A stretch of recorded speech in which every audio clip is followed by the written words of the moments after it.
Hello everyone, to my channel. Today we're doing Reaper sign on Libra, and keep in mind that this does not resonate for every Libra. If you like a personal reading, that's going to be the first link in the description down below. Get that first link in the description down below for a personal reading.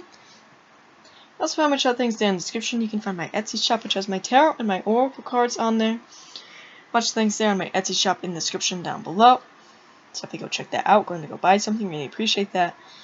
You can also find my shirt store, my website, different social media platforms I'm on, as well as Patreon. All that's in the description down below. If you'd like to donate to the channel, feel free to do so. I do appreciate donations here. So, Libra, let's see what Spirit has in store for yourself.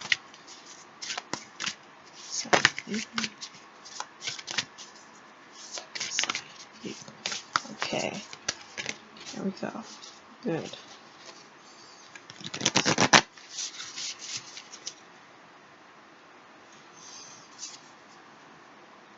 Number 13. 34 with Scotty. 35 with Soul. We have number 12. Alright, Libra, so let's have a look at your cards here. These two being goddesses that you're connecting with. So the goddess of the sun, we have the goddess of winter.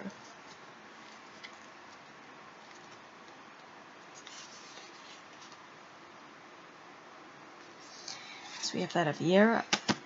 Harvest the fruits of your hard work. What you reap is what you sow.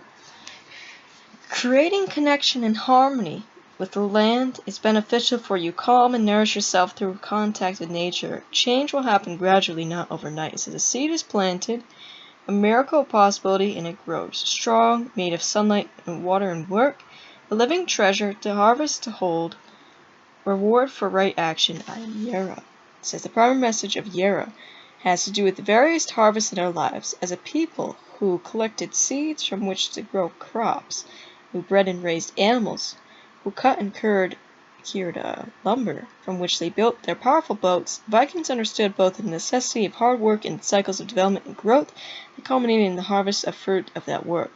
They also understood that to grow in a skill took time and dedication and could not be hurried. The Vikings also recognized and valued the ideal of ethical action.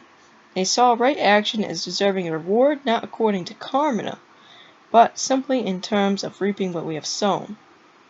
It says Yera deals in the idea that what is given, or in this case planted, is what will be harvested. In this way, Yera looks to the future and highlights the concept that our actions today and every day count.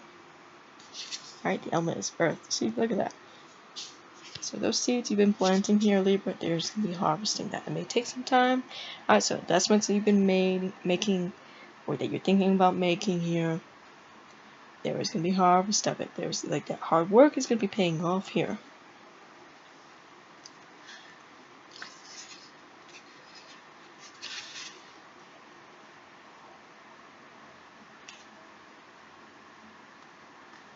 So we have Awes.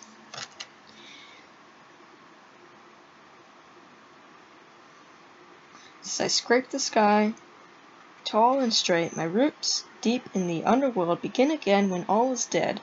Gone is what was, I rejoice in what is. I am the center, I am Awes. Awes is associated with the yew, a tree sacred to the Norse.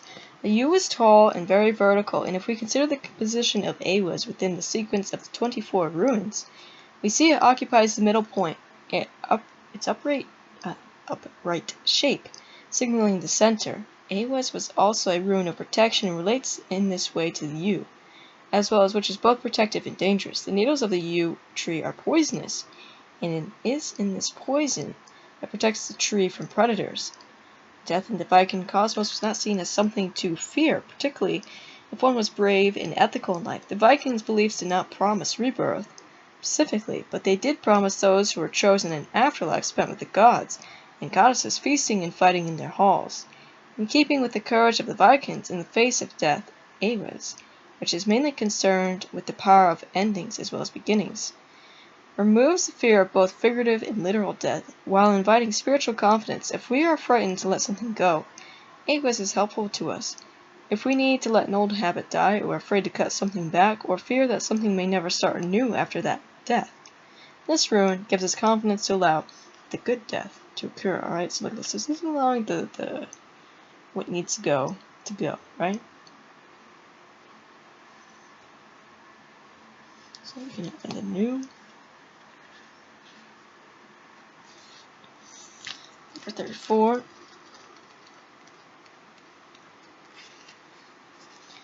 says, know yourself. It is important. It is the most important of life's work. Express your independence. Let authenticity be your guide. Compromise is a part of every relationship, but when compromise pushes you to become someone you are not, a change should be made. There's an easier way to do things. Speak plainly. It says, the horizon brings me joy. There's so much to discover, unfettered by what is not mine. I speak my truth, and I am heard and heeded. I sing along with my wolves. In harmony, I am myself. This is Skadi. It's a Norse goddess best known in the mountainous parts of the region. Beautiful, strong, resourceful, and independent, her name is linked to the words for unknown and darkness, and may even be the source of the Scandinavia, a land dedicated to her. Skadi is a huntress, an archer, keeper of the wolves, and most of all, a lover of snow, the highest of mountains. Mythos tell us that once married to a husband, she demanded from the gods as a recompense for the death of her beloved father. Skadi tried to live in her husband's house, but her husband, Norder, was a sea god and lived on an island crashing with waves and smelled of seaweed. The incessant sound of the sea, the screeching of seabirds was too much for Skadi, who used to live in the soft silence of snow and the howling of her wolves. When she spoke of missing her true home and desire for independence, she and Norder agreed to try alternating homes every 9 days, and dividing their time between Nottington and I don't know how to say that word. Didn't work out. They decided to live apart but stayed married. Skadi then returned to her beloved mountains where she hunted from her skis, which she and the god invented. The Norse asked Skadi for protection on winter journeys, for success in hunting, and for survival in harsh times.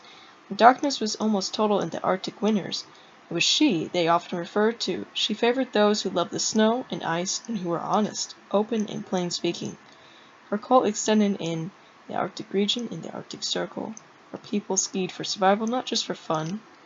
Should Skadi step into your life with this card, she is reminding you that you, being honest, directing, and respecting your own personal freedom is paramount. If you need courage to be who you really are, ask Skadi for assistance. We have Soul. Your sense of personal power will increase. Be confident. Your situation will improve quickly. Do not procrastinate. Choose love over hate. Do not be distracted by gossip or mockery. These are lower forms of communication. Surround yourself with positive people, since every cell of my being reaches up, like the face of a flower turning towards you with greatness. You are the source of all warmth, the catalyst to my change, the flow of love to all things, golden and beautiful. I feel filled with now. I am Soul. Soul is both the goddess and the sun itself. Soul and her brother Mani were born of time. When the universe was being created, Soul was golden and beautiful as her brother was silvery and light. At first, Soul was not sure of her role within the new world. Then the gods created times of darkness and times of light, assigning Soul the day and Mani the night. Soul and Mani ride across the sky in horse-drawn chariots. Their steeds named Early Riser and Swift. Other cultures have imagined the sun as a deity riding across the sky on a chariot too. For instance, the ancient Greeks saw the sun as Helios and his horses. However, most sun deities are seen as male, which makes female Soul unusual. Perhaps the Norse people saw the sun as particularly rare and beautiful, since their lands were dominated by cold, dark, and ice. Also, the sun was life-giving, as women are givers of life, so they associated the sun with feminine. It says in some poems, Soul is said to be chased every day by 2 ravenous wolves, Skull, which is mockery, and Hati, which is hate. She manages to outrun them until Ragnarok, when they finally catch and destroy her. This provides an alternative to the mythos of Soul being consumed by the great wolf Fenrir. Alright, Libra. So it has messages for you, so let's get some charts yourself. That's the beings wanting to connect with you.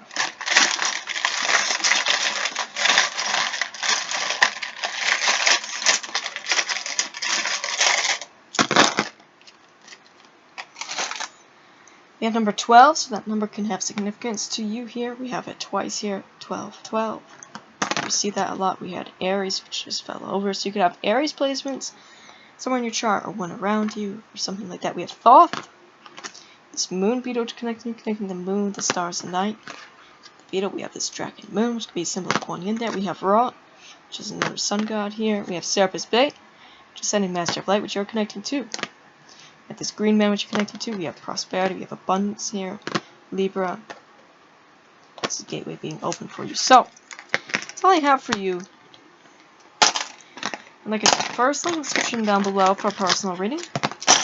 I also got my Etsy shop going to go buy something. Really appreciate that. If you want some more content, definitely like, subscribe. Bye, guys.